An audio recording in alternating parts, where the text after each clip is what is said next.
ಮಾತುಗಳನ್ನಾಡಲು ಇಚ್ಛಿಸುತ್ತೇನೆ.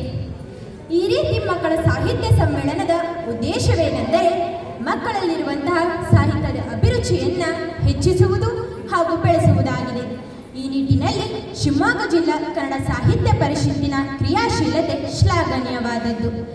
ಕನ್ನಡವನ್ನುಳಿದೆನೆಗೆ ಅನ್ಯ ಜೀವನವಿಲ್ಲ, ಕನ್ನಡವೇ ಎನ್ನುಸಿರು ಪೆತ್ತೆನ್ನ ತಾಯಿ, ಕನ್ನಡವೇ ಧನಧಾನ್ಯ, ಕನ್ನಡವೇ ಮನೆಮಾನ್ಯ, ಕನ್ನಡವೆನಗಾಯಿತು ಕಣ್ಣು ಕಿವಿ ಬಾಯಿ ಎಂಬ ಶ್ರೀ ಬೆನಗಲ್ ರಾಮರಾವ್ ಅವರ ರಚನೆಯನ್ನ ಗ್ರಹಿಸಿದಾಗ ಕನ್ನಡವನ್ನು ಶ್ರೀಮಂತಗೊಳಿಸಲು ನಮಗೆ ಮೊದಲು ಬೇಕಾಗುವುದು ಕನ್ನಡ ನಾಡಿನ ಅಭಿಮಾನ ಎಂಬುದು ಇಲ್ಲಿ ಸುಸ್ಪಷ್ಟವಾಗುತ್ತದೆ. ನುಡಿಯ ಬಗ್ಗೆ ಅಭಿಮಾನ ಮೂಡಿದರೆ ನಾಡಿನ ಬಗ್ಗೆ ಅಭಿಮಾನವು ತಂತಾನಾಗೆ ಹಿಂದೆ ಬಂದು ಬಿಡುತ್ತದೆ. ಹೇಗೆಂದರೆ ತಾಯ ಬಿಟ್ಟಿರದ ಕರುವಿನಂತೆ ನಾವು ನಮ್ಮ ಮನಸ್ಸನ್ನು ಸಂತೈಸಿಕೊಂಡು ಕಾರ್ಯಪ್ರವೃತ್ತರಾಗಬೇಕಾಗಿದೆ. ಆಧುನಿಕ ತಂತ್ರಜ್ಞಾನದ ಭರಾಟೆಯಲ್ಲಿ ಬೆಳೆಯುತ್ತಿರುವ ನಾವು ಅನೇಕ ಭಾಷೆಗಳನ್ನು ತೆಕ್ಕೆಗೆ ತೆಗೆದುಕೊಂಡಿದ್ದೇವೆ. ನಮ್ಮ ಬೆಳವಣಿಗೆಗೂ ಅನಿವಾರ್ಯವೂ ಕೂಡ. ಆದರೆ ನಾವು ನಮ್ಮತನವನ್ನು ಕಳೆದುಕೊಂಡು ಬೆಳೆಯಲು ಪ್ರಯತ್ನಿಸಬಾರದು ಎಂದು ನನಗನಿಸುತ್ತದೆ. ಹಾಗಾದರೆ ನಾವು ಮಾಡಬೇಕಾಗಿರುವುದೇನು? ನಾವು ಬಹಳ ಸಾರಿ ಹೇಳುತ್ತೇವೆ, ಎಲ್ಲೆಂದರಲ್ಲಿ ಕನ್ನಡವನ್ನು ಪ್ರೀತಿಸಬೇಕು ಎಂದು. ಕನ್ನಡದ ಪ್ರೀತಿ ಎಂದರೇನು? ಕನ್ನಡ ಸಿನಿಮಾಗಳನ್ನು ನೋಡೋದು, ಪುಸ್ತಕಗಳನ್ನು ಬರೆಯೋದು, ಪುಸ್ತಕಗಳನ್ನು ಓದೋದು, ಕನ್ನಡ ಗೀತೆಗಳನ್ನು ಕೇಳೋದು ಎಲ್ಲ ಸರಿ. ಆದರೆ ಕನ್ನಡದಲ್ಲಿ ಕಲಿಯುವುದು ಎಂಬ ಮಾತಿಗೆ ಇನ್ನೂ ಹೆಚ್ಚಿನ ಪುಷ್ಟಿ ಸಿಗುತ್ತಿಲ್ಲ. ಅದು ಕೆಲವರಿಗೆ ಮಾತ್ರ ಸೀಮಿತವಾಗಿ ಬಿಟ್ಟಿದೆ. ಕನ್ನಡ ಭಾಷೆಗೆ ಶಾಸ್ತ್ರೀಯ ಸ್ಥಾನಮಾನ ದೊರೆತರೂ ಕೂಡ ಕನ್ನಡ ಕಲಿಯಬೇಕೆಂಬ ಮನಸ್ಸುಗಳ ಕೊರತೆ ಇದೆ ಎಂದು ನನಗನಿಸುತ್ತದೆ.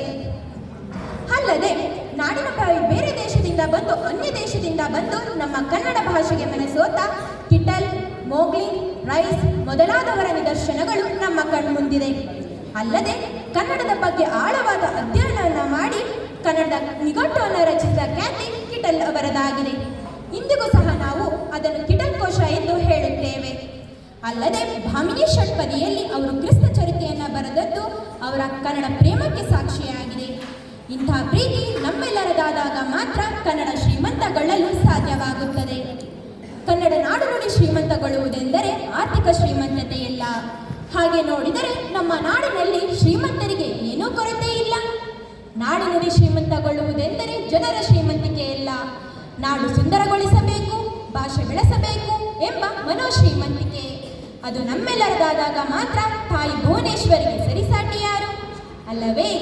ಇಂತಹ ಭಾವವನ್ನು ಇರಿಸಿಕೊಂಡು ಬಂದಂತಹ ಆದಿಕವಿ ಪಂಪ, ಅವರ ನಂತರ ಬಂದಂತಹ ರನ್ನ, ಜನ್ನ, ಕುಮಾರವ್ಯಾಸ, ರಾಘವಾಂಕ, ಹರಿಹರ, ಲಕ್ಷ್ಮೀಶ ಈ ಎಲ್ಲ ಕವಿಗಳು ಅವರ ಕೃತಿಯಿಂದ ಕನ್ನಡ ಸಾಹಿತ್ಯವನ್ನು ಬೆಳಗಿಸಿದರು. ಅದಾದ ಮೇಲೆ ಬಂದಂತಹ ಮುದ್ದಣ್ಣನು, ಹೊಸಗನ್ನಡ ಸಾಹಿತ್ಯದ ಮುಂಗೋಳಿ ಎನಿಸಿದ ಮುದ್ದಣ್ಣನು ಗದ್ಯ ಸಾಹಿತ್ಯಕ್ಕೆ ಪ್ರೇರಣೆಯನ್ನ ನೀಡಿದನು. ಹೊಸಗನ್ನಡ ಪ್ರವೇಶದ ನಂತರ ನವೋದಯ, ನವ್ಯ, ದಲಿತ, ಪ್ರಗತಿಶೀಲ, ಬಂಡಾಯ ಈ ಹಲವಾರು ಸಾಹಿತ್ಯ ಪ್ರಕಾರಗಳು ಹುಟ್ಟಿಕೊಂಡವು. ಅದರಲ್ಲಿ ಮಕ್ಕಳ ಸಾಹಿತ್ಯವೂ ಕೂಡ ಒಂದಾಗಿದೆ. ಈ ನಿಟ್ಟಿನಲ್ಲಿ ನಮ್ಮ ಶಿವಮೊಗ್ಗ ತಾಲೂಕಿನ ಕನ್ನಡ ಸಾಹಿತ್ಯ ಪರಿಷತ್ತಿನ ಕ್ರಿಯಾಶೀಲತೆ ಶ್ಲಾಘನೀಯವಾದದ್ದು. ಅಲ್ಲದೆ ಕನ್ನಡ ಅಭಿಮಾನ ಇರುವುದರಿಂದಲೇ ಈ ಎಲ್ಲ ಸಾಹಿತ್ಯ ಪ್ರಕಾರಗಳು ಬೆಳೆಯಲು ಸಾಧ್ಯವಾಯಿತು. ಇಲ್ಲಿ ನಮ್ಮ ನೆಲದಲ್ಲಿ ಹಲವಾರು ಶ್ರೇಷ್ಠ ಕವಿಗಳು ಹುಟ್ಟಿಕೊಳ್ಳಲು ಸಾಧ್ಯವಾಯಿತು ಎಂದು ನನಗನಿಸುತ್ತದೆ. ನಾಲಿಗೆ ಸೀಳಿಸಿ ನರಕಕ್ಕಿಳಿಸಿ ಬಾಳ್ ಹೊಲಸಾಕಿದ್ರೂನುವೆ ಮೂಗ್ನಲ್ಲಿ ಕನ್ನಡ ಪದವಾಡ್ತೀನಿ ಎಂಬ ಜಿ.ಪಿ. ರಾಜರತ್ನಂ ಅವರ ಗದ್ಯವನ್ನು ಗಮನಿಸಬೇಕು. ಅಲ್ಲದೆ ಅದು ಬೇರೆ ಭಾಷೆಯನ್ನು ವಿರೋಧಿಸಬೇಕೆಂಬ ಭಾವವಲ್ಲ, ನಮ್ಮ ಭಾಷೆಯನ್ನು ಪ್ರೀತಿಸಬೇಕೆಂಬ ಕಾಳಜಿ. ಇದನ್ನೇ ತನ್ನತನ ಎನ್ನುವುದು. ತನ್ನತನ ಇಟ್ಟುಕೊಂಡು ಬದುಕುವುದಾದರೆ ಕನ್ನಡ ಉಳಿವಿಗಾಗಿ ಈ ನಾಡಿನಲ್ಲಿ ಹೋರಾಡುವ ಅಗತ್ಯವಿರುವುದಿಲ್ಲ ಎಂದು ನನಗನಿಸುತ್ತದೆ. ಇಷ್ಟು ಮಾತುಗಳನ್ನಾಡಲು ಅವಕಾಶ ಕೊಟ್ಟ ತಮ್ಮೆಲ್ಲರಿಗೂ ಧನ್ಯವಾದ ಎಂದು ಹೇಳುತ್ತಾ ನನ್ನ ಮಾತಿಗೆ ವಿರಾಮವನ್ನು ನೀಡುತ್ತೇನೆ.